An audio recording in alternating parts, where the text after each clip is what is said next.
Common Sense Buffs. Welcome to another episode of Common Sense Buffs Live. A very Merry Christmas for all of you who celebrate. It is Christmas Eve 2025, and I pray that God is blessing you, that you are in good health, that your family is well.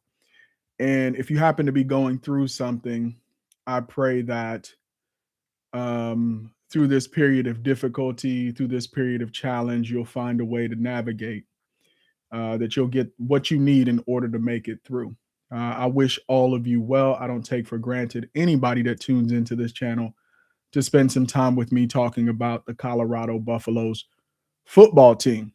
So we're starting a little bit late, but please, in the chat, this is your opportunity. What I want this community to be is not just me talking at you, but actually you in conversation with me with some common sense. So be kind to one another in the chat, but please put your comments in there. And today we're going to be talking about Portal Madness. That's the title of this video, Portal Madness. And what I notice about our society in 2025, a lot of people have a lot of opinions about a lot of things, but I don't know how many people actually take their time to inform themselves of what they're talking about. And so while you're in the chat putting in where you're tuning in from, please also tell me if you have taken the time to look up what the transfer portal is.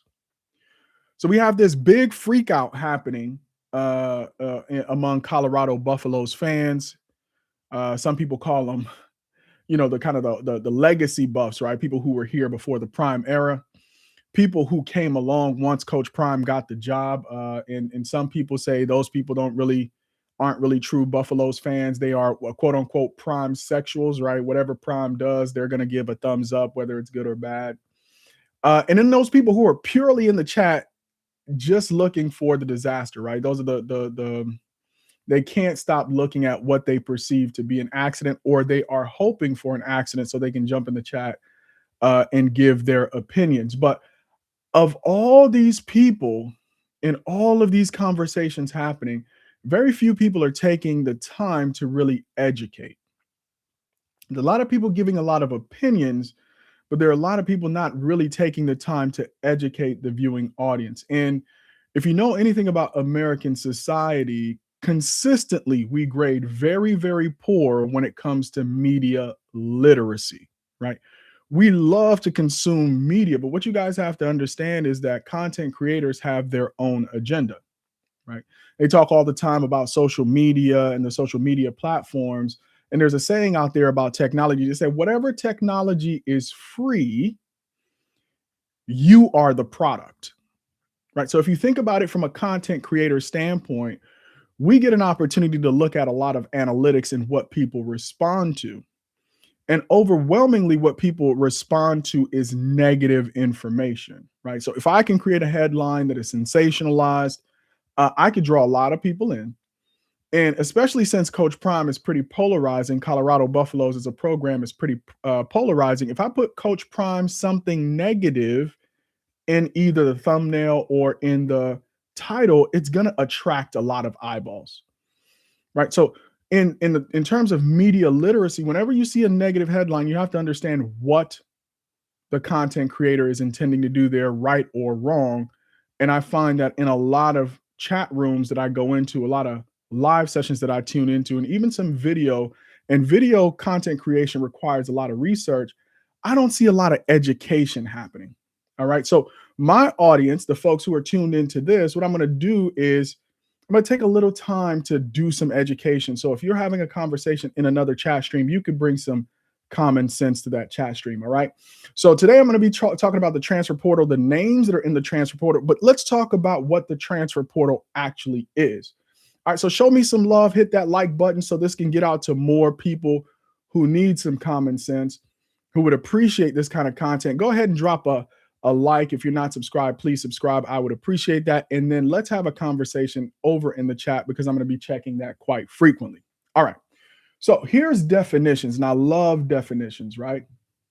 So it says here, and this is ChatGPT that I'm using, right, which everybody pretty much uses, but the NCAA transfer portal is an online database that allows college athletes to formally notify their school that they intend to transfer to another program.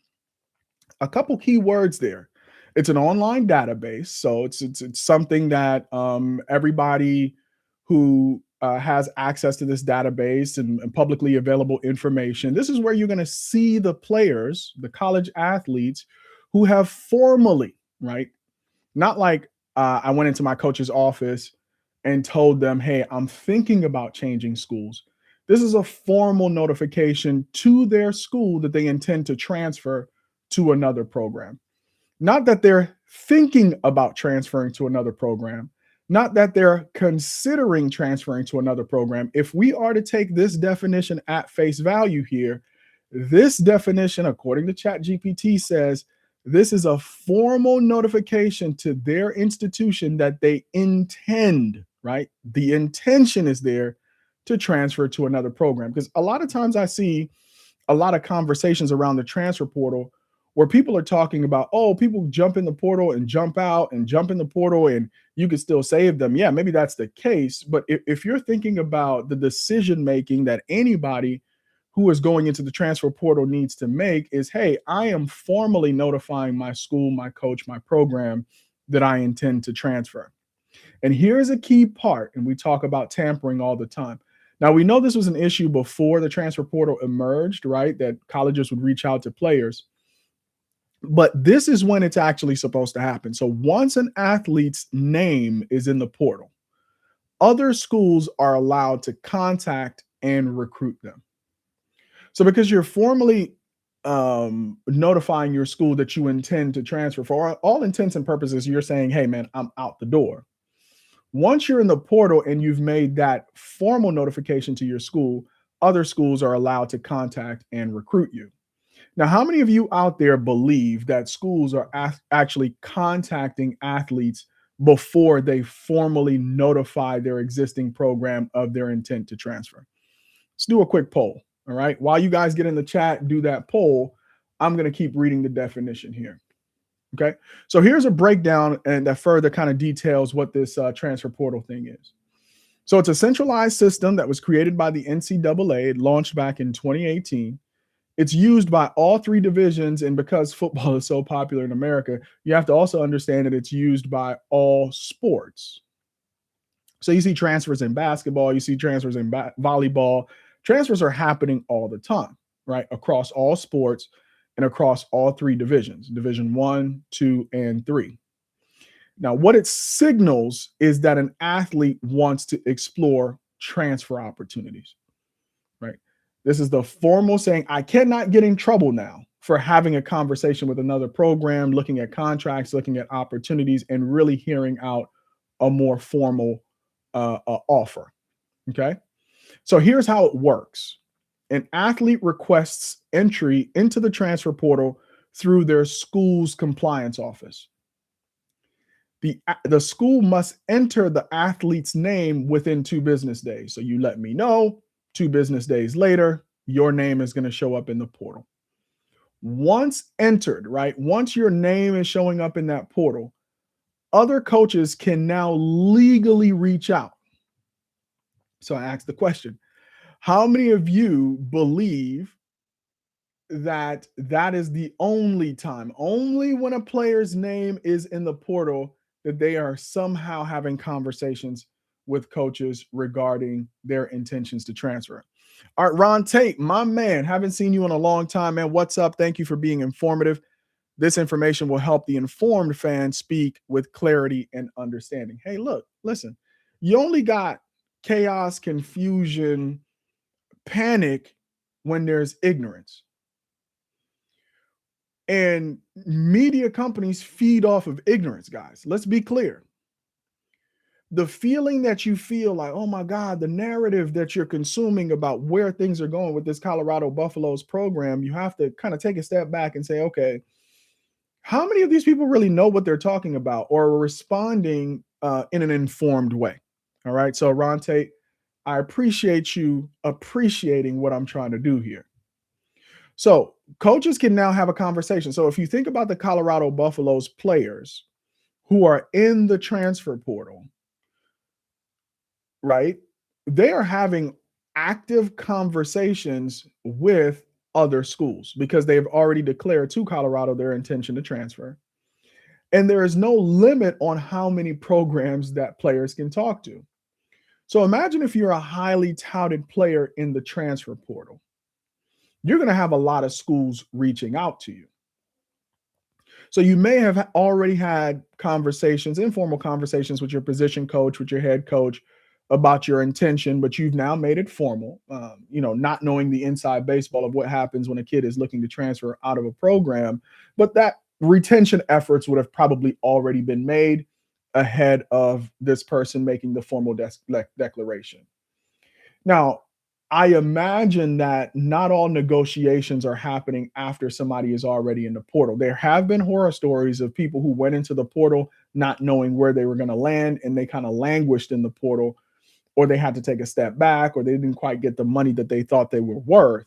However, it is my sneaking suspicion that a lot of these players already have a good idea of, one, how much money they're probably going to make in their NIL valuations and their websites that put valuations on players. So players have a sense of what they might be worth on the open market. But I don't think there are very many players who enter the transfer portal not clearly knowing maybe their top 2 or 3 spots where they might land. And I imagine a lot of these players are represented by agents. There's no mention here of whether or not conversations with agents can be had prior to that person intending or formally declaring and entering the portal, but I'm sure stuff like that happens. Right? So let's jump in now. So what are the options for the athletes? So they're getting these conversations started through either them directly, their family, or through their agent. It says the athlete may transfer or enroll elsewhere. And that's another thing that people have to realize. Like, these are not just professional athletes, right? These are students as well, right? So I don't know, and probably I could do more research. Maybe this is another stream.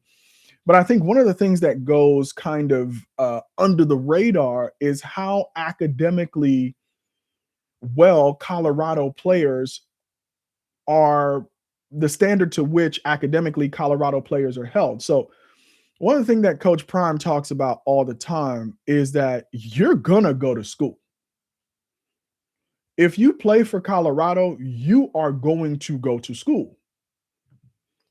I have not so far, and you guys can correct me if I'm wrong, heard of a starter not being able to compete or play at Colorado because of their grades. All right. At the end of the day, and we know the rules are a little bit looser for athletes, these are academic institutions. When you're transferring, you have to file with the compliance office. You're transferring credits because you have to continue your education, etc. And a lot of these Colorado players, I haven't heard an issue with them transferring being academic. So for all the knocks that people tend to throw at Coach Prime, this is not one of the areas that he gets any criticism. And that's very telling, right? That's very telling.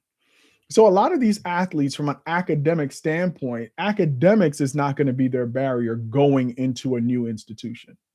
Right? I think we forget that these are young men, although they play a sport, they're also going to college, and that needs to be a focus area for them. Because at the end of the day, football can get disrupted at any point. Not everybody's going to make it to the NFL. You have the ability to go to school for free. Why not take advantage of it? And that's one of the things that Prime preaches. So the athlete may transfer or enroll elsewhere, or they can withdraw from the portal. Now, they formally notify their school of their intent to transfer to another program. They're exploring options. They can choose to complete that process by transferring and enrolling elsewhere, or they can withdraw from the portal. Now, here is the downside. If you choose to withdraw from the portal, the scholarship that you once held with your program are not guaranteed. All right. So once you jump in that portal now, you need to be sure where you're going. You need to have a clear plan. Otherwise, if you decide to withdraw from the portal, yeah, maybe you could still be enrolled as a student athlete, maybe, yeah, you can still play in the program. It doesn't necessarily guarantee a scholarship spot. Here's why. Because as that athlete is shopping their services elsewhere, guess what the university and the college football program is doing? They're shopping that scholarship as well because they're looking for a replacement. All right, guys, let's get live in the chat. I think we got about 20 people here. I don't know how many likes we have in the chat. Let's get this number up, guys. A lot of people, I think, need to be educated about this. So in the comments, are you learning something new? Please let me know. So key rules to understand about the transfer portal. Being in the portal does not guarantee that you're going to transfer. I think Simeon Price shared his story. I'm not going to state this as fact, but just broadly a summary of my understanding of what his situation was. He entered the portal. He didn't really have much of a destination, and he was in that portal for a while, right? So you can get lost in the portal. It is possible if you don't know or you don't have a guaranteed landing spot. The other thing is the current school, in this case, we're talking about Colorado, does not have to keep that scholarship available. Athletes, and I mentioned this, so it's kind of timely that this is the next rule to understand. Athletes must still meet academic eligibility and admission standards at the new school. Deadlines matter. There's a specific portal window by sport. So I'll kind of ask ChatGPT to help me understand the portal window for football. Now, one-time transfer rule. This is very important. So you've seen guys transfer to a school transfer to Colorado in 2024, play in 2025, and transfer out now for the 2026 season. So here's the one-time transfer rule. It says most athletes are allowed one transfer without sitting out a year, provided that they are academically eligible. Again, I think this is one of the things that goes unsaid about Colorado. It's how academically prepared a lot of these guys who are jumping in the transfer portal is because the academic standard at Colorado is so high. So here's the one-time transfer rule. Most athletes are allowed one transfer without sitting out a year, provided they are academically eligible. They transfer within the allowed window. We'll talk about the window here in a second. Many of the guys who are in this transfer portal, I have no doubt already, one, know where they're going. Two, are going to be academically eligible and are probably going to have a school that they're committed to with like on day one of the transfer portal, right? A lot of these guys that we're going to talk about that are going to be some of the ones that we're going to definitely miss are not going to be lingering in the transfer portal. Okay. If you want to transfer, beyond this one transfer rule, then an additional waiver may be required. So according to ChatGPT, why athletes use the portal? Number one, more playing time. All right. Now, if you're a starter and you're getting a lot of playing time, maybe this is not the reason why you want to switch. Okay. But if you're a guy who didn't start, or if you're a guy, in the case of a lot of Colorado players on offense, the scheme is going to change and it's going to impact how much time you're going to see the field. Maybe this is important for you. Coaching change, right? New OC, new linebacker coach might impact an athlete's decision to enter the portal. I already talked about scheme or fit, academic or personal reasons. And then last but not least, and what gets the most attention, is name, image, and likeness. There are two assumptions being made about why players are transferring from Colorado. Two assumptions, right? Now, some people say they got inside information. I'm a fan. I'm only speaking to what is generally known or what is publicly available that is not subjective. It's not somebody's opinion or interpretation. Two things that I generally hear about why players are transferring, or three things. Number one, terrible season in 2025 and no real clear path to how Colorado gets back on track. It was a disaster in 2025. It's going to be a disaster in 2026. I might as well get off this sinking ship. All right. in that disaster, some people are alluding is cultural in nature. It's about how Coach Prime is running the program. It's about uh, he can't coach. Uh, maybe even he doesn't even know how to value his players or retain his players. There's no development happening. Whatever, right? Um, that's one of the things they talk about. Uh, and I guess that's number two, right? The coaching issue. So that's one and two. And then number three is NIL, right? Either they are completely broke or they have the money and they just don't want to pay the players what they're valued. So name, image, and likeness, right? And I'll kind of jump into NIL because I think there's two forms of payments that players are receiving: true NIL, and then the athletic budgets that the school have to pay players, and a couple of other factors, which we'll get into. So, how has it changed college sport? I think the bitter taste that we get in our mouth from all of the reasons why athletes are entering the portal is because it's changing college football, right? Part of the issue here with Colorado is not just that we are fans of Coach Prime in the case of people who came along after Prime got the job. We're fans of Well Off Media, Reach the People Media, the pregame show, and all of the personalities covering the team. But you also become attached to the players because you get to know them. Now, football is one of those sports because guys wear helmets and shoulder pads. You really don't know a lot of these players' faces, right? If you're a true fan and you follow them closely, then maybe you know. But usually you only know the stars, right? To be frank, maybe you know the quarterback, the star running back, maybe a couple of the wide receivers, and some of the key players on the defense. But Colorado is quite different because you develop a relationship, right, vicariously by watching the social media with these players. And so it feels a little bit more personal when players leave Colorado. However, how is it changing the sport, right? Increased player movement. It feels like guys are not staying at schools for a very long time.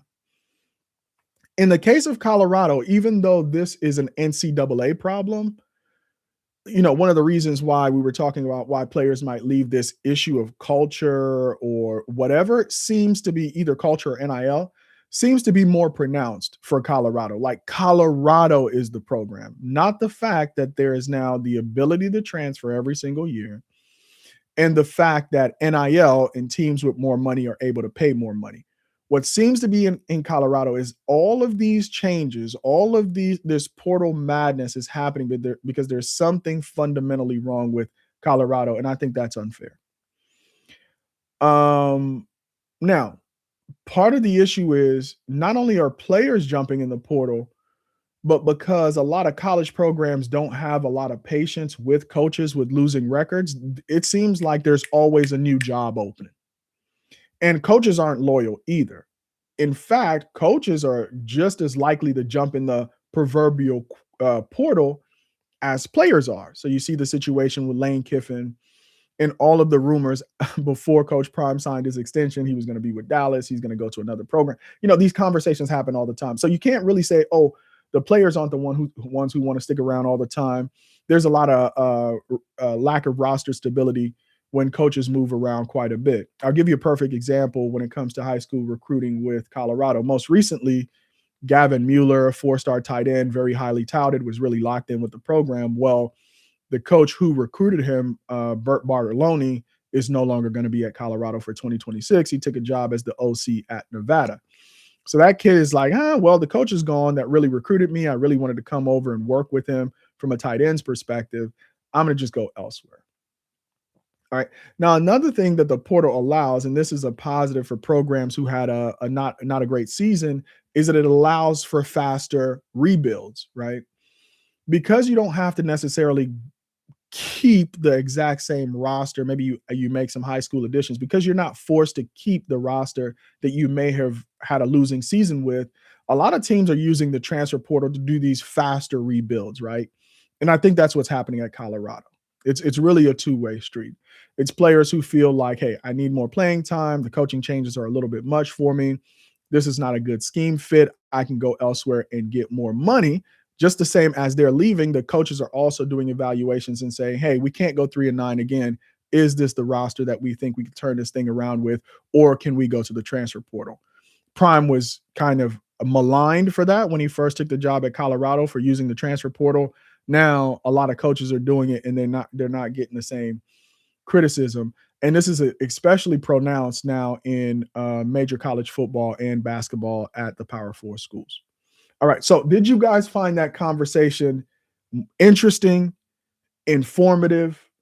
Does it make sense what the transfer portal is now? Before we talk about guys in the transfer portal when it comes to Colorado.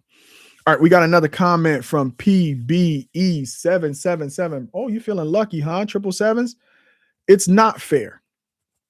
You don't want to see the reality, so you're making excuses. Hero worship clouds your perception. All right, that's a strong statement, right? It kind of directly doesn't talk about what I'm talking about, which is, do you feel more educated about the transfer portal? Yes or no? All right. That's what I spent. I don't think I hero worshipped here at all. All I talked about was the transfer portal. But again, it feels very much like sometimes when people are speaking, especially when it's I'm taking a little bit of time to add some depth to a subject, the depth is missed in favor of trying to make a point here that somehow me spending some time on the depth is me doing some hero worship. But I'll address that here in a second. Blaming NIL is a deflection for bad coaching, bad talent evaluation, and not developing players. So let's address that right now. I'm not blaming NIL. In fact, NIL is a two-way street. What we talked about are the reasons why athletes use the portal. But on the other hand, why are coaches using the portal? There's a saying, I think like Uncle Neely uses this a lot on his shows, but he says, the portal giveth and the portal taketh away. It's a two-way street, right? So there are active business negotiations going on. And it feels very much like, depending on whether you're a fan or not a fan, or whether you think things are going right in Colorado or not going right, is really clouding people's opinions about what's happening in Colorado. That's not what I'm doing. What I'm saying is that this team had a 3-9 season. Some changes were necessary. We knew based on how the season was going that some players were going to enter the portal. What I talked about on the live was the season was so disappointing that the only thing that felt tangible that could kind of salvage Colorado was if you at least kept the players who played well on an otherwise underperforming team. It's not that we wanted to throw the baby out with the bathwater, right? We wanted to keep the baby, and there were certainly some babies. But this is a grown man sport. This is a business, and nobody is going to get babied, right? We're going to talk about the fact that, hey, look, listen, there are real negotiations going on. And as a business owner, as a CEO, as a leader, we got to make a decision here. The inmates are not running the asylum. Right? It's not like you about to go on strike and all of a sudden you're going to get more money because you're on strike. Because here's what you have to understand is a lot of players in general on this team are comparing their performance not to the market more broadly, but the market within the Colorado football program. So let's say I balled out on an otherwise terrible team. I'm not really considering what the entire team needs in order to be better, which is what the head coach and the position coaches and everybody in that organization needs to consider. I'm thinking primarily, hey, I don't care about the rest of these scrubs, right? I'm not saying that Colorado players are doing it. I'm just saying human nature, right? You work in a company, you're working 14, 15, 16 hours a day. You're the top performing salesperson, but the company's not doing well. You walk in your boss's office, you're like, hey, look, listen, I know the company didn't do well this year, but I know y'all made money. We didn't make our goal. I know y'all made money. Colorado makes money, right? I'm gonna need a raise. So your boss is gonna do a fair evaluation, hopefully. And they're gonna say, hey, listen, the team didn't perform really well. I know you did great in sales, but what we fell down was in marketing. So we need to spend some money there. Where we fell down was in operations. We were trying to grow, but we really didn't have all the foundational pieces to hit our goals. So we got to spend some money there. I'm sorry, but I can't give you the raise that you're asking for. I'm gonna probably do 3.5%. No, no, no, no, no, no, no, no. That's not gonna work for me, bro. That's not gonna work. Really, I've been speaking to my agent, and going rate for me right now is 15%. It's 15%, right? And so your boss comes back, hey, look, you're a valuable member of the team. We're not doubting your contribution, but look at the roster, right? We obviously couldn't stop the run. We need linebackers. We need a whole defensive backfield, right? We need to change some things. We need to bring in new coaches. We get all of that. Just can't give you a raise right now. Now, who's wrong in that situation? If you, as the employee, tell your boss at that time, you know what, I'm going to start exploring some options. I mean, y'all can tell me in the chat. You have a right to do that, and so does your company. Now, we're on the outside, our fans. Some people, like PBE777 says, I'm the company guy. The company's always right. I am being unfair. Some people are the employee person. The employee is always right? He's pulling his weight. He's making money. He needs to get the raise that he's asking for. I think both sides are going to be perfectly fine. If you're a high performance individual, you're really highly networked, you're being heavily recruited, and you're not necessarily walking in that office with a 15% raise ask without not having a new job already lined up, you're going to be just fine. If the employer really has a plan that says, hey, look, if we lose this guy, we have an opportunity to go out and hire, maybe not necessarily immediate production, but we think we could do fairly well at the same rate that we're paying this person. This is how business works, guys. This is how business works. All right. Let me go ahead and KDB3876. I appreciate the thumbs up. Hopefully you guys are appreciating the conversation. PBE777, if I'm being unfair to you, please let me know how. Maybe you could phrase it in form of a question and not necessarily a statement, because I'm reading your words, and that's where sometimes misunderstandings come in. All right. A PBE777 says the transfer portal isn't the problem at Colorado. All blame lays at the feet of the head coach. Yes, all blame lays at the feet of the head coach and the staff. Correct. That is what being in leadership is. I am not absolving them of responsibility here. If it sounds like I am, I'm not. The issues of Colorado are foundational. But here's the distraction right now that's happening with this conversation. Everybody's looking at the players that are leaving, but if head coach is the problem and coaching is the problem, why isn't a lot of time being spent on the coaching changes that are made and the many coaching changes still to come? Right? So you have a house, you have your window, your windows are drafty. Your heating bill is out of control.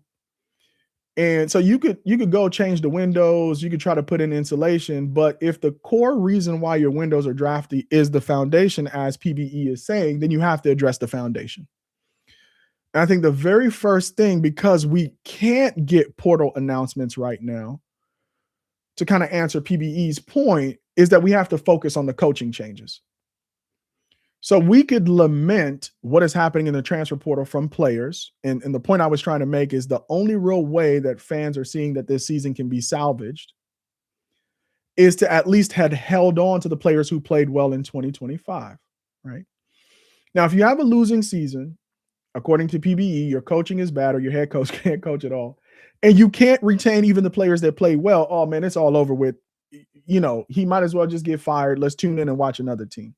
I'm not quite prepared to do that. Okay. All right. Mr. Carlton Miller, thank you so much. There's 37 people in here. How many likes do we have? I have no idea. So get them likes up so more people can kind of join the conversation. I love what's happening in the chat right now. I'd rather do that and then talk to you guys. Me just going on and on trying to explain this stuff. So next thing I promised to look at is let's get an understanding of the transfer portal window. So what is the transfer portal window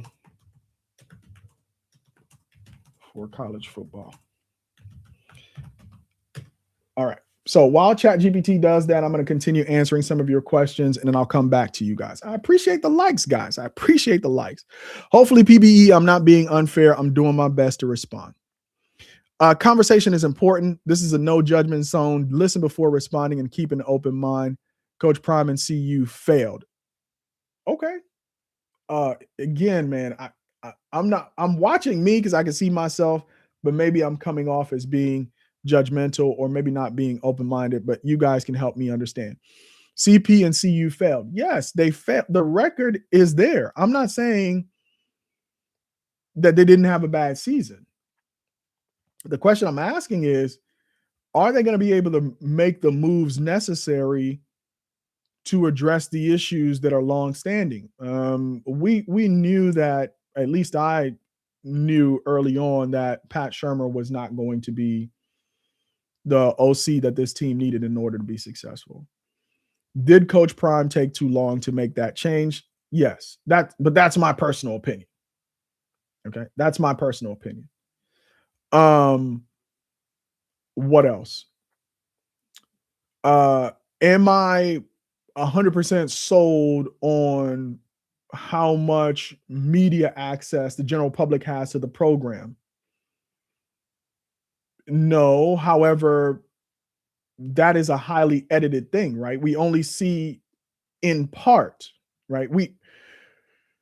They're not filming 24/7, guys. We don't see everything that's happening in the program all the time. Right? So you have to understand, again, that's why I talked about media literacy, right? We're making judgments based on clips and snippets, etc. The real test is the record, so it's obviously not working. The question now becomes, it's not the answer is not going to be that Coach Prime gets fired. He already has a contract extension. What gives me some hope that the calls that fans like Carlton Miller, and I don't want to call you a fan if you're not, but people like Carlton Miller or PBE and the points that we're making in this chat are not lost on Coach Prime or the people at Colorado. I don't think that we're seeing anything that they don't see. Now, are they addressing the issues as quickly as we might have wanted them to? Clearly not, because we wouldn't be here if they were, right? So let me continue with Carlton Miller here. He says changes needed to be made. Both coaches and players are looking for a promotion. Yeah, I agree. Players are looking for the promotion. Ultimate promotion is the NFL. So maybe some players, in addition to players are looking for a promotion. Maybe that's what you mean by promotion, not like media promotion, not like to get their followers up, but promotion in terms of maybe making more in NIL or making more or increasing their draft stock. Hopefully that's what you're saying. So I think the big promise that Prime has always made, and you guys correct me if you heard something differently, is that he's focused on getting players to the NFL, making sure that players get their degree and not necessarily the money that they are going to make in college. He's really trying to recruit players who are focused on that next level, right? Forgive me if I'm wrong, if I misheard him saying that. All right, I already read that comment by PBE. So Angelica McLean 8320, absolutely correct hypothesis, but the NIL has made good to mediocre players marketable. Individuals have been elevated over team loyalty and spirit. So it's an open market competition, guys. And for anybody old enough, you've been through bubbles in the economy before. So I think we need to take And that's why I love these conversations. That's what this channel is about. Let's get deep, right? Let's really have adult conversations here. Have you guys ever observed a bubble happen in any market? To what Angela is saying, she's seeing a bubble here, right? You got housing prices, for example. How many people think that we're in a bit of a housing crisis bubble? The value of new homes, the value of existing homes, what's really driving the price of homes? Is it based on the actual value of the land and the property? Or are people out here bidding because the market is just a little bit frothy? I think that's what's happening in NIL. And when you think about negotiations, people are trying to extract value. Hopefully you have a negotiating partner that wants a win-win, right? That's the ultimate person to negotiate with. But oftentimes people are trying to determine whether or not their negotiating partner is weak. Coming off a 3.3 and 9 season, if I'm a good player on that team, I'm feeling like Colorado is a little bit weak. So I'm gonna push to get a better deal right now, especially if I'm hot on the market, right? And there are a lot of good players not on Colorado's team that have entered the portal. Hopefully, I can get to them. We're at 41 minutes right now. I'm just enjoying this conversation that I'm having with you guys. PBE says Prime isn't a good coach. His staff aren't good coaches. He hired inexperienced coaches who don't teach fundamentals. Talent evaluation has been bad from top to bottom. That's a very strong criticism. Rightfully so when you go 3-9. All of those things might be true. But guess what? Coach Prime is going to be coaching in 2026. So my question to you is PBE 777. Do you think he's making the right moves when it comes to the 2 issues, maybe 3 issues that you brought up there in that statement? 1, are you in agreement with the coaching changes? 2, do you think the coaches that he's bringing on have the experience, are going to teach the fundamentals, will be able to apply the appropriate talent evaluations in this transfer portal to make the roster overhaul and the scheme changes and the overall cultural changes that they need to make to have a better season in 2026? Because that's really what we're asking here. Prime is not going anywhere. Agree or disagree with them? All right. Livingston still needs to go. Okay. Or learn how to use spies, teach linebackers how to read and react in his scheme. So Dizza Digital 5613, welcome. Hopefully you hit that like button. Hopefully you hit that subscribe button. I appreciate you conversating with you. Now, one of the things we have to remember when you look around college football and you see the coaches that are extremely successful, the one thing that you have to understand is that these people have hard-won experience. And I'm the one to admit that at the Power 4 level, Prime just doesn't have the experience of some of these other coaches. And I've been around long enough to know that experience matters. Mistakes, lessons learned, issues, etc., are important. So let's say you're a CEO. Let's say you're the athletic director at Colorado. Year 1, a lot of buzz. You were 1-11, you go 4-9, but the country's on fire with Colorado. You come back, you go 9-3, you lose the bowl game 9-4.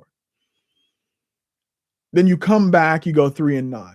Now, you don't go from 4-9 to, or 4-8, excuse me, to 9-3 plus lose the bowl game, and then go back to 3-9 and not recognize there's something there.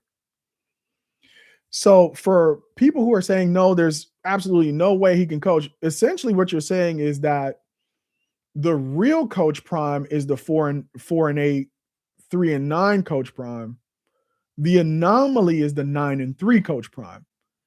If you believe that the 9-3 is an anomaly or luck or whatever, you're going to have to explain that to me in the comments, right? How do you go 4-9, 9-3, 3-9, and it not be luck or actual skill when you went 9-3?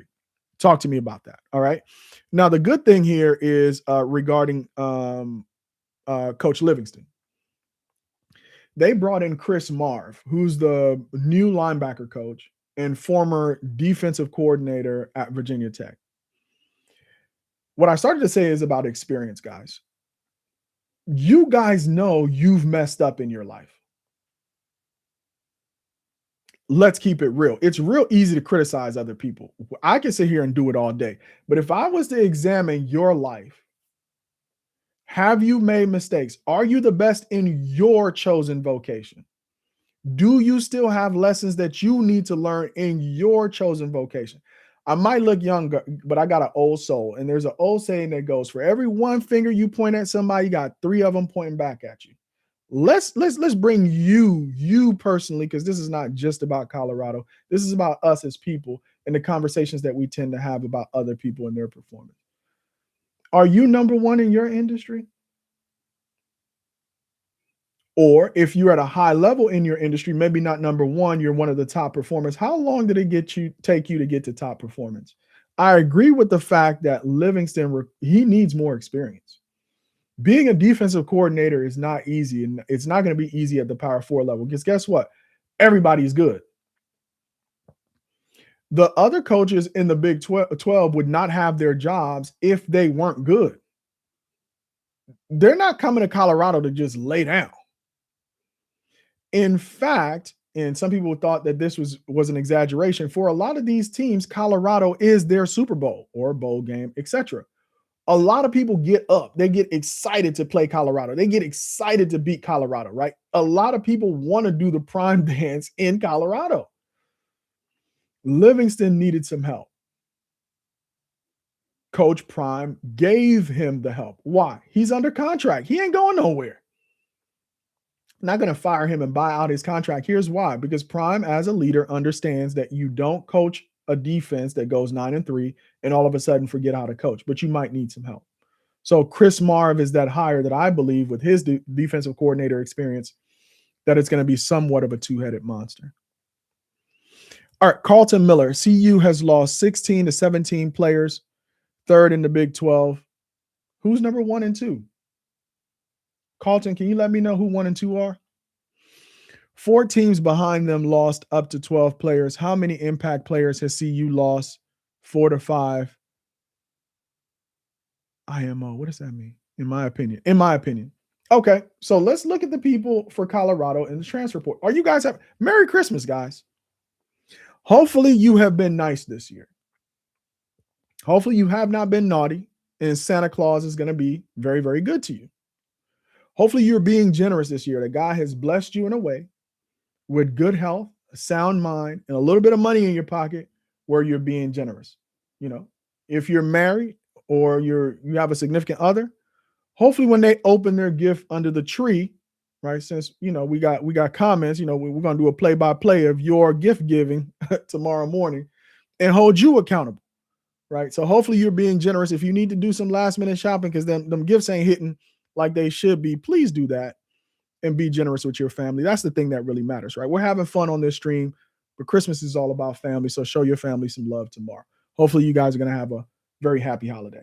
All right. So what I'm going to do now is I'm going to go in, I think this is on 3, and they have a Colorado transfer portal, and we'll just go through the names and see who is in the transfer portal, Colorado transfer portal, and who are the biggest losses. So guys, go ahead and put your biggest transfer portal losses in the chat. All right. And we'll probably go from oldest to newest. And you guys could work with me on that. Damn, the comments is coming in. I'm trying to keep up with it. So Angela says, right, the sign of good leadership is your ability to pivot, make adjustments, and allow constructive criticism. So he has made some necessary changes to rebuild the program.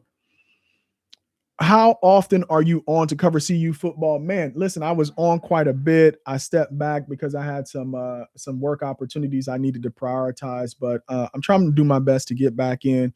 I thought it was just getting out of control in terms of the narrative about this program falling apart. And, you know, a lot of people in their commentary. I just wanted to add a little bit of perspective as grown adults with common sense who have real lives outside of the internet, right? To have real conversations about what's happening. Livingston had a whole year to scheme for Haynes King, and his slow butt, when I say butt there, ran for a career high against. But Haynes King and Georgia Tech is a good team. Haynes King and Georgia Tech is a good team. All right. Let's be frank. The coaches aren't the problem. The players had no talent. No talent. I thought the Colorado had talent, man. And that was to my man Parker 43U676. Welcome to the chat. I appreciate your comment. The players on the D line were horrible. Not a single guy could hold their gap. That's why they are all gone. D line did not play well. Now, here's my theory on the D line. Now, the D line is a unit, right? D line is a unit. And the D line really needs an anchor. And they really never had an anchor on that D line. So if you take 2024 team, the anchor on that D line, undisputed, was Chidozie Nwankwo, a nickname that is well earned, the block bully. You need two people to block him, which then creates opportunities for other players on the D line.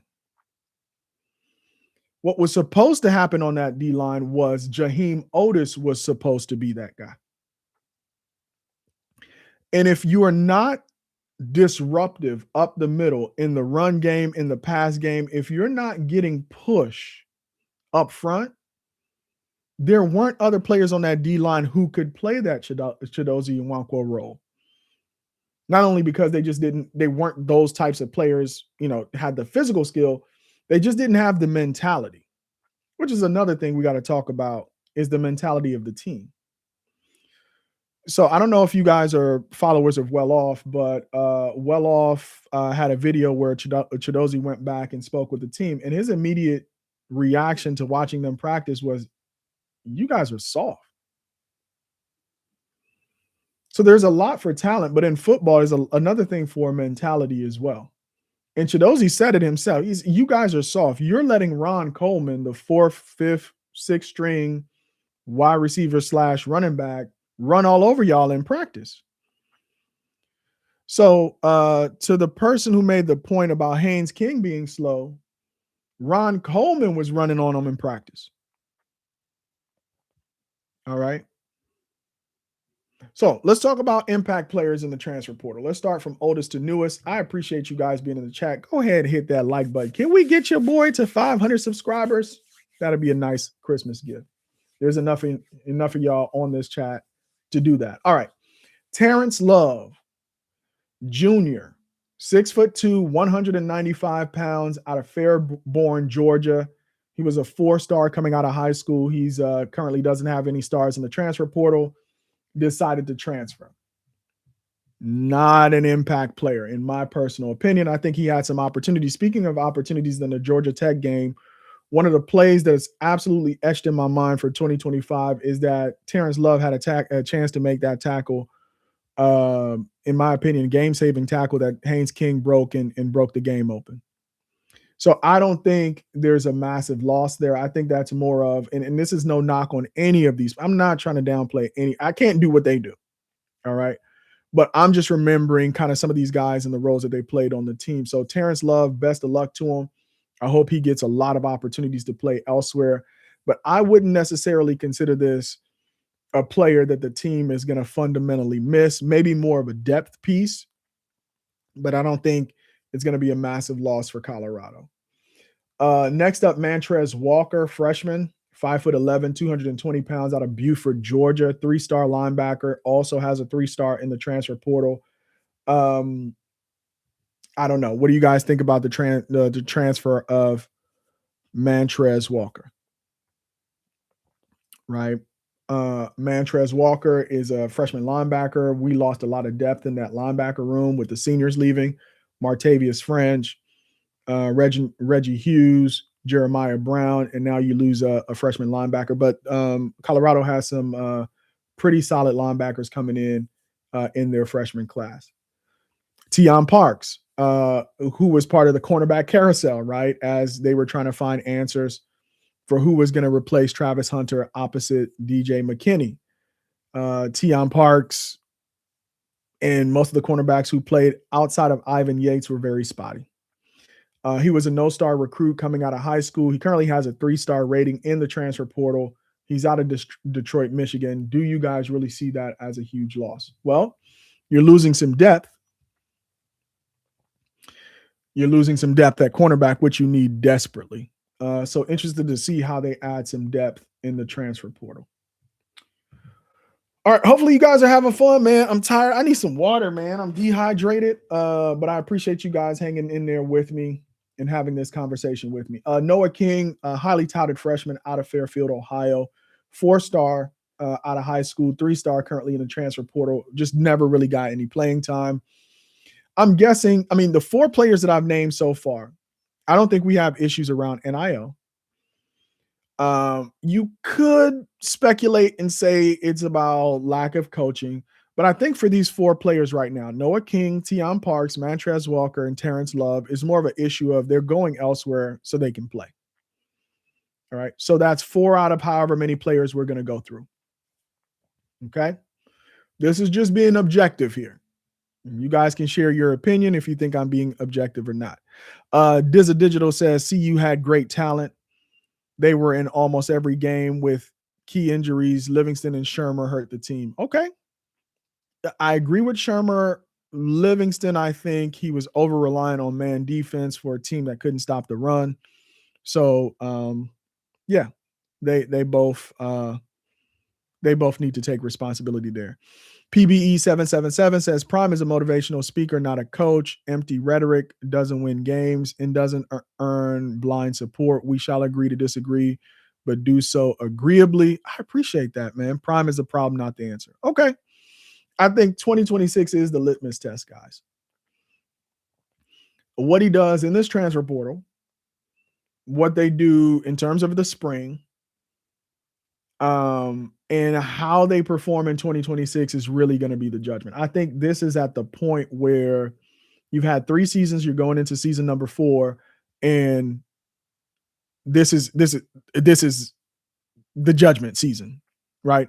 So PBE, either you will be proven wrong or you will be proven right. But I don't think there's any room for not clearly knowing whether or not Prime is going to be successful in the 2026 season. So I'm watching with bated breath. I disagree with you right now, but we'll continue this conversation as we go throughout the season. DBs could not press man cover well, no jam. Yeah. I expected more from DJ McKinney, but it is what it is. I don't think the problem was the coordinators. It was Prime's friends who were yes men, not coaches. Listen, all right. How many of y'all right now are telling y'all boss absolutely how y'all feel about the decisions that they're making? No holds bar. Friend or no friend?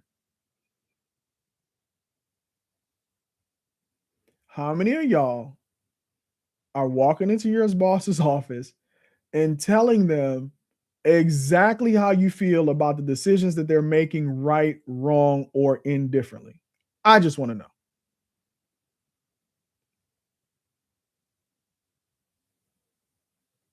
Because the way people talk in the chat is like they don't work anywhere.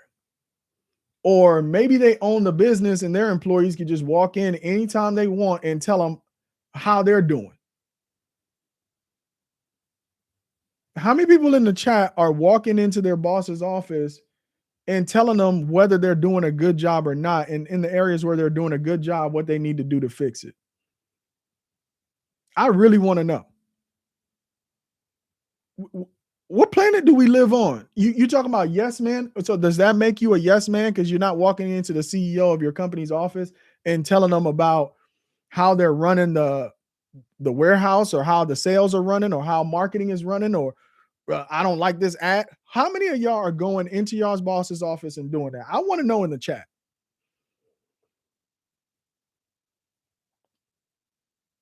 Can we be for real for a second? Calling somebody a yes man.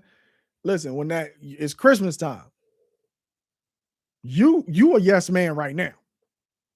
You ain't saying nothing. You ain't rocking the boat. You ain't, it's yes, sir, no, sir. I will work overtime, sir, or ma'am. You're not playing with your paycheck.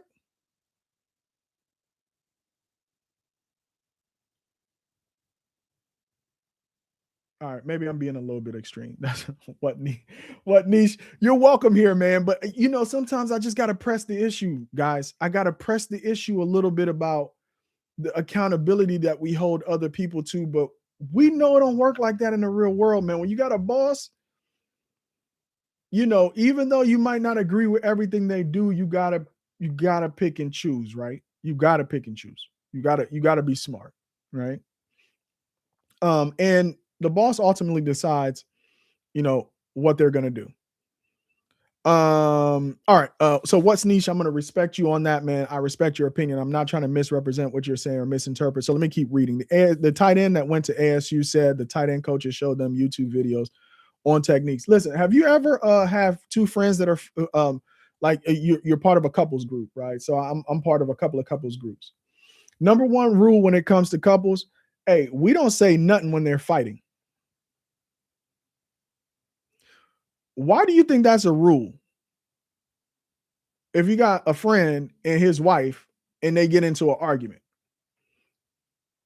all you do is listen, bro. See, when people are fighting in public like this, the tight end of ASU says the coach did this and the coach said the player did this, and you just listen. Because guess what? When they kiss and make up, who gonna be the bad guy? When they pillow talking, you know what they're gonna say? What you said about what they said about the other person. It's a whole lot of pillow talking going on, man. He might be right. But as somebody who left the program after only being there for a couple of weeks, maybe a month, and is now making an indictment, and because Colorado is so vulnerable right now because of the way the last season goes, everything negative is being given a lot of credibility right now. I mean, just word to the wise, right? The things that we practically apply in our daily life, sometimes we just put it out the window. Like when you hear something like somebody says something about somebody, you, okay, this is a divorce proceeding. Of course, I'm the bad guy. Of course, I never loved you. Of course, I never took you anywhere. Of course, I threatened you your life and you felt unsafe or whatever. Oh, and yeah, you want the maximum alimony. Ain't nobody going to divorce court and saying, especially if they're trying to get that alimony. Oh, he was great. He was a great father. He did this. And he really trying to advise me. I just didn't think it was a good scheme for me. So I left. Right. I'm not saying the criticism might not be true or unfair. I reserve judgment. Okay, let's keep this thing going. I think those four players that I went over probably left because they wanted additional playing time. Now, next up is Jaheim Otis. Senior, 6'5", 390 pounds. That can't be. He is not 390 pounds, guys. Come on 3. 4-star coming out of high school, 3-star currently in the portal. And this is one of the guys where I would say they let him go. How many of y'all think they let Jaheim Otis go? Now, this is no disrespect to Jaheim Otis, but what was expected of him versus what he delivered, I think it just wasn't going to work for him at Colorado. All right. So far, I haven't gotten to any players right now that we're saying either didn't leave for playing time or maybe Colorado didn't show them the door. If you guys disagree, let me know. Next up, TJ Branch. Now, this one hurt.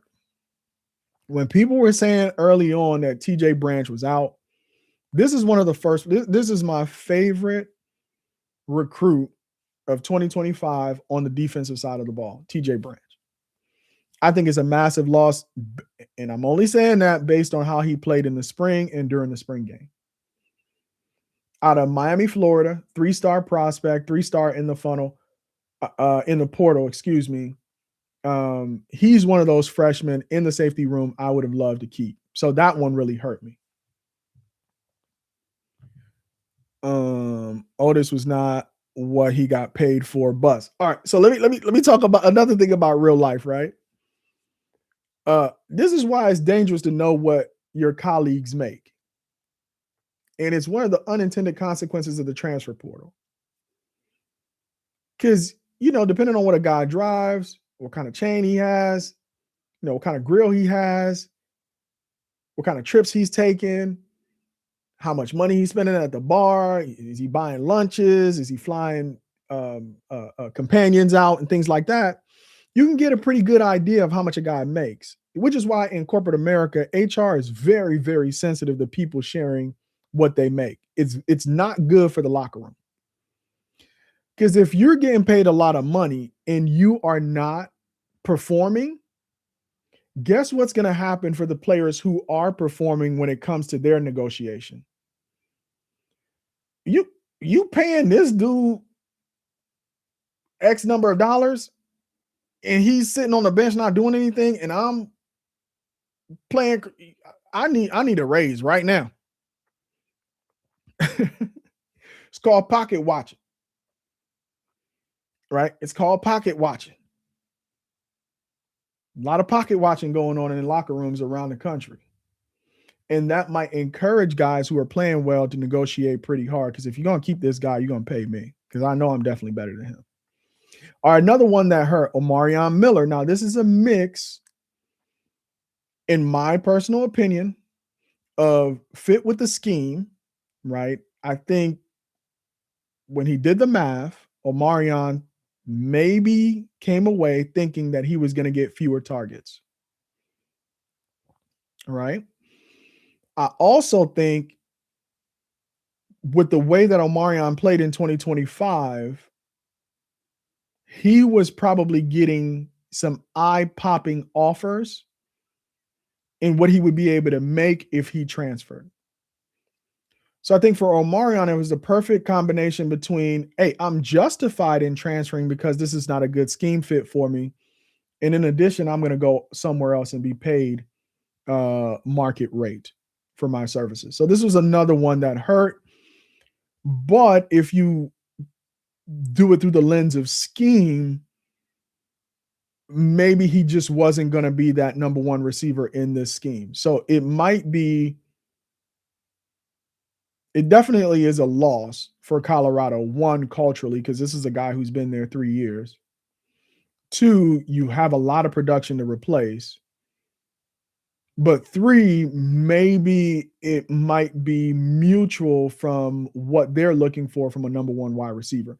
That is yet to be determined. Now, the good thing is that they still have Joseph Williams. I don't know if it's a one-to-one, right? Where you lose Joseph Williams. I mean, you lose Omarion Miller and you can replace the production with Joseph Williams. But from what I've watched of Brennan Marion's offense, what you really need is one wide receiver who can stretch the field. And they may be thinking that Joseph Williams might be that. So the comments are coming in fast and furious. I appreciate the conversation. I appreciate you guys conversating respectfully with each other. D Regalo, am I saying your name right? Hopefully I am. I think Jay Williams can replace the production. Carlton Miller, I agree with you. It was a poorly coached team. Hey, listen, I agree with that in spots. Coach Prime failed this year in some coaches he hired and positions he put them in. But are you in agreement with some of the coaching changes that are happening? Do you think he's on the right track? Because I think there are going to be more coaching changes announced, but they're trickling out that information. I'm in favor of the coaching changes that have been made so far. All right, let's keep going.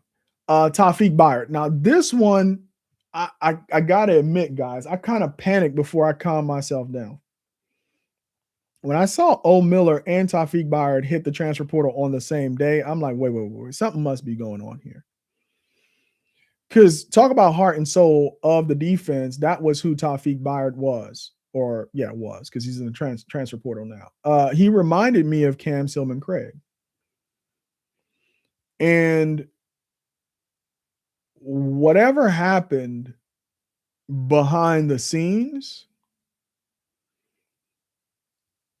I don't know if I could definitively say this was only money, only scheme, It certainly wasn't playing time. This one is more of a head scratcher to me than anything else. Now, the only thing not on that list that I've already read off with Tawfiq Bayard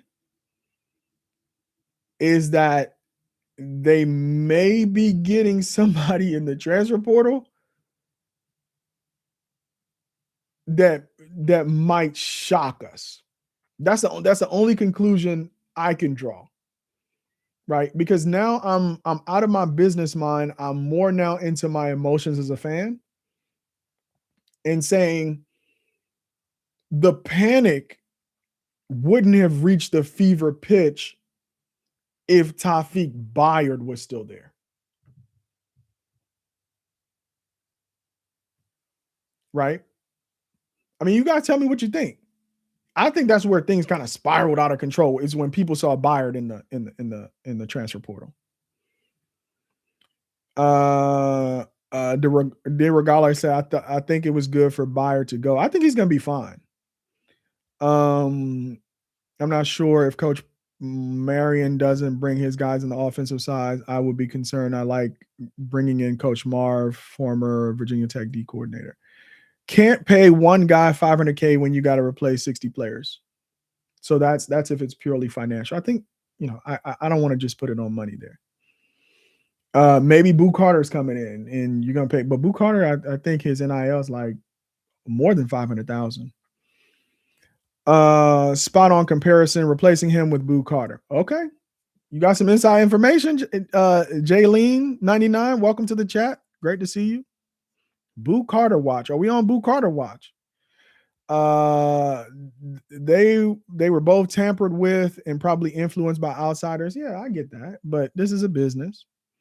Carlton Miller, I would like CP to bring in Coach Pat Surtain from SFU to work with the secondary. They definitely need a secondary coach. It's not working. It's not working right now. I am 100% in support of that. Boo Carter isn't better than Bayard, but he's injury prone. Tough decision. Now you get a kick returner in Boo Carter as well, but Colorado is pretty solid in the kick return game. I think Quanell is going to be the punt returner. I think Quentin Gibson, for the most part, is going to be the kickoff returner. I think Bayard is what the portal is meant for. He outplayed his current value and getting more money on a better team. I get it. Right. This is from T-Wash 6024. Welcome to the chat. Dizza says Bayard was overrated. Rah guy on a losing team. If he believed in himself, I would have stayed. Hey, to each his own, right? To each his own. Hit that like button, hit that subscribe button if you haven't hit it. I agree. Level up. All right. So let me pivot back. All right. I think the hysteria really started with, I mean, you guys can agree to disagree, but I think that's where the hysteria really started and where things kind of boiled over. On the offensive line now, one of the most improved groups in 2025. So you got to give credit where credit is due. They had some misses in the transfer portal in terms of quarterback. Caden Salter didn't play as well as was expected. Jaheim Otis didn't play as well as was expected. But there are some guys on the offensive line who played, and as a unit, they played better together. And Corey Phillips, and it's kind of the name being tossed around as being a big part of the problem, but he brought in, or the recruiting staff brought in, Zy Crisler, who played very well, Zarian McGill, Xavier Hill, and Larry Johnson. When you throw Seton into that mix, they played very well until, unfortunately, defenses figured them out and figured that they really had trouble picking up the blitz and really started to get home both in the run game and in the pass game. But freshman offensive tackle Carday Smith is leaving. But so far, him and Tyler Brown are the only people on the offensive line that are leaving. The only people. Of course, everybody's on Jordan Seton watch, right? But if you think about kind of the youth on the team, Yaya, who got some playing experience this year, Chauncey Gooden, who for all intents and purposes seems locked in, Larry Johnson, hopefully Seton, you got a pretty good core. I know they have Andre Roy um, as a depth piece, but who knows how his role is going to evolve. I think Philip Houston, who had a decent 2024 season, is also in that room. So depending on who they bring in the portal, I'm sure, I don't know, kind of from an NIL perspective, a guy like Carday Smith and whatever, but I'm sure they're going to be bringing in some offensive linemen. And we know that's an area of the team we can't take our eyes off, right? Speaking about bringing in 60 plus players. What else we got in the chat? Not worried about Carday Smith leaving. Out of my mind. Welcome to the chat. He didn't seem locked in from the start. And I think his body needed to develop still. He's still a young kid. Seton is overrated. Damn, everybody overrated. He makes too many mistakes to be a leader. They didn't want to give Hill Green $300K, so they knew Taufik Buyer wasn't getting no $500K. Said Colorado is stingy with the NIL, huh? Oh, look at Out of My Mind using the prime word plethora. I like this chat, man. We got proper spelling, enunciation, and we use big words. This is my kind of chat. When I envisioned this channel, it was this kind of conversation happened, and I appreciate you, Out of My Mind. They're gonna have to pay, right? Because they got a lot of players to bring in. But it sounds like they're gonna try to target a lot of hungry dogs. Keith Tunstall, welcome to the chat. I only count on what happens in Boulder. Right. Keith Tunstall earlier said K Salter and Big Sorry Otis is worth more than Buyer. Oh, that's crazy. It's easy to spend other people's money up. And when somebody else give you the credit card, you can go shop and buy whatever you want. All right, but that credit card bill is going to come due after Christmas, guys. Hopefully you're preparing financially for the expenses that you are incurring. Now, this is another one that hurt. I thought this guy was a young guy. I think he has a lot of promise. Alexander McPherson, who played really well this season as a freshman. And that's another thing about Prime, right? If you play hard, you work hard, you're going to get play time regardless of whether you're a freshman or not. And I think he played pretty well. Him going in the portals is another thing. It's not quite like Taufik. I don't really know if it's a money thing, a playtime thing. I'm not going to get along with the coaches thing. I don't know what it was in his case, but I think that's a real loss. Similar to TJ Branch. These are two young guys I wish would have stuck around. Tyler Brown, he was always a depth piece here. Looks like he's moving on. So far, I think a lot of the kind of commentary has been around Omarion Miller, 1, Taufik Buyer, 2. In terms of just a general, I've added TJ Branch on future potential and how he played in the spring, Alexander McPherson. So I'm up to 4 players that I think are impact players right now. Go ahead and give me your total for impact players that are in the portal. So 2 impact players in 2026, 2 are impact players into the future that are in the portal that I'm pretty disappointed about. Gabriel Lightfoot didn't play this year because of an injury. He's a depth piece on the defensive line. Christian Hudson, freshman, 6 foot, 280 pounds, really highly touted, a 3-star coming out of high school, freshman, could have been a long-term impact player. They're not on my list, right? I'm still at 4. Taufik Thomas didn't really get a lot of play time, played early, got hurt, transferred out. He's not really on my impact player. Now, Draylon Miller is a little bit controversial for me. I'm not going to put him based on his 2025 performance, guys. And this is where I'm really torn. I had him as that guy in 2025 in terms of a breakout season at wide receiver. Was it the right choice to move him to running back? No. But here's why I don't have him as an impact player, even though I know I should emotionally, and I could easily make him the 5th, is because Joseph Williams beat him out for the slot wide receiver job, and Joseph Williams is not a slot wide receiver, right? So you had Joseph Williams, and what was the tall kid's name? Brown. As when you were in three wide sets, those are your starting wide receivers. I feel like Joseph Williams would be on my list of impact players if he were to get in the portal, but Joseph Williams beat out Draylon Miller for the starting slot receiver job. So can I really say that Draylon Miller is a fifth impact player? I don't know. I mean, you guys tell me. Right? A lot of people are saying no more than 5 impact players out of 17. Yo, Keith, man, Keith is wilding out right now, man. He got the clown emojis in here. Impact players are Byard and O, but they can be replaced. Draylon is good, but replaceable. Heart of Sports, welcome to the chat, man. Appreciate you. I think he would be good in the go-go offense. I think you're talking about Draylon Miller, wasn't it? But JoJo is a good wide receiver. I agree. Brandon Davis Swain, yeah, he's in the portal, but he's not listed on On3. That's another guy I thought had a lot of promise. So, yeah, I would make Brandon Davis Swain my number 5 guy. Out of my mind says Dre didn't live up to the hype. Dre is an easy replacement, Jaylene said. Screw it. Make Coleman the team captain or cat/dog. Man, Keith, are you playing with us right now in the chat, man? Why are you going so hard, man? All right.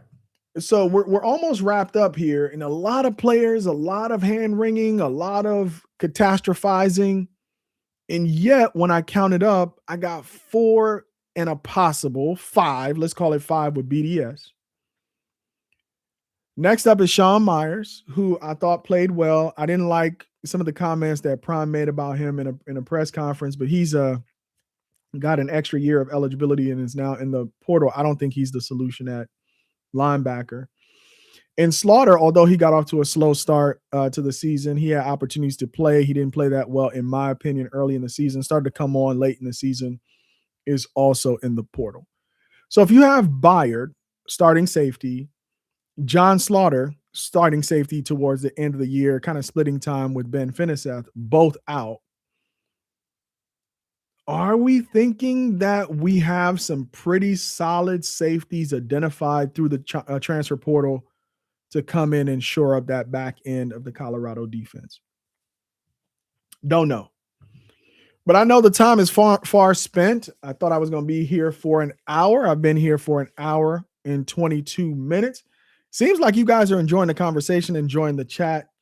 Let me know if you guys want me to keep going, if you like this kind of in-depth information. Oh, transfer portal window. Give me a second. Before I leave you, let's talk about this transfer portal window. We know we got guys who are leaving. We know there are more guys who are probably going to make their announcements either right before the transfer portal window opens or during the transfer portal window. But let's talk about some facts here and timing. So for college football, Division I, FBS, and FCS, the official NCAA transfer portal window for the upcoming offseason is January 2nd through January 16th. So you got a lot of guys playing in the college football playoffs right now who might end up jumping in the transfer portal. You got some guys playing in bowl games right now that might end up jumping in the transfer portal in terms of talent elsewhere in the country. So January 2nd through January the 16th, what we're going to see now are players who are going to be announcing that they're going to be coming to Colorado. So I think for the first time, fans should expect some relief from the quote-unquote bad news. Players leaving. Hopefully, between January 2nd and January 16th, we're going to have players coming in that we can get excited about. Okay. It says you must enter the portal within this time frame if you want to transfer for the next season. So for the 2026 season. There is a special exception for playoff players. If a player's team is still competing after January 12th, for example, in the college football playoffs, that player gets an extra 5-day window. So for those playoff players who make a deep run in the playoff, they'll have until approximately January 21st to declare for the portal. Okay. There are a few exceptions, but we're not going to talk exceptions. We're going to talk the rules. So January 2nd up until January 21st is where a lot of action is going to happen and we're going to know whether or not Coach Prime is going to be able to right the ship, right? That's going to be a critical time in this timeline. All right, guys. Appreciate y'all. My man Keith says, thanks for listening to my rants. Awesome show, sir. I appreciate you, man. Rants are welcome. But let's keep it civil. Let's keep it fun. I think we lost depth, but we didn't lose anything we can't replace. All right. Appreciate you, T. Wash. 60 players to fill the roster. How many will be quality? That remains to be seen. I would too. Okay, you're responding to somebody. Read my previous comments. I would like to know if you agree. Okay, let me find Angela here, and then I'll make Angela's comment the last one. Angela says, Coach Prime's initial philosophy was to help prepare for the NFL. That's why he brought in NFL players. But now he sees that these players need to be taught differently, so now he's bringing in teaching coaches. Yeah, I agree. And like anything in life, when you learn a lesson, only a crazy person will learn a lesson and not make a change. So hopefully these are changes that are going to be for the good and that we're going to see a transformed team in 2026. I am a fan, guys. I'm here for the long haul. I got my feet up. I got my popcorn. I got my recording equipment. Hopefully y'all are going to take this ride with me. I'll be back as more announcements are made. But for now, Merry Christmas. Happy New Year. I pray that God is blessing you, that you remain in good health, that your family is blessed, that Santa Claus is nice to you, and that you were nice to somebody who's going to open a gift and you're going to put a smile on somebody's face. If you're preparing a meal, I pray that that meal nourishes you. Guys, I really, really appreciate you. Thank you for liking. Thank you for subscribing. And thank you for joining the conversation in the chat. It's been a long time. Shouldn't have left you without some dope content to react to. Until next time, peace.